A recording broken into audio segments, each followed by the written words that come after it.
Alright, so here's how to calculate percentage in Excel. It's quite simple, so let's get started. First of all, as you can see, we got our mathematical result and we got the full mark.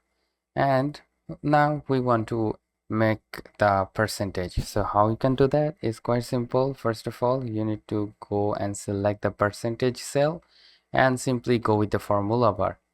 Alright, right after that you need to press equal and then simply select the first row, go with the division sign and then select the second row and hit enter.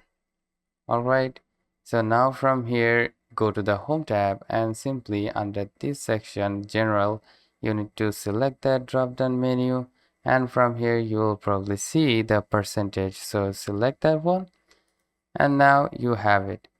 So if you want to get all of this percentage, then you can move your cursor like this and select the rows. That's how you can calculate percentage. So if you don't want the decimal points, you can simply remove that from here by pressing decrease decimal like this, and there you have it. So hope this video helps you out. If yes, please leave a like and we'll see you next time.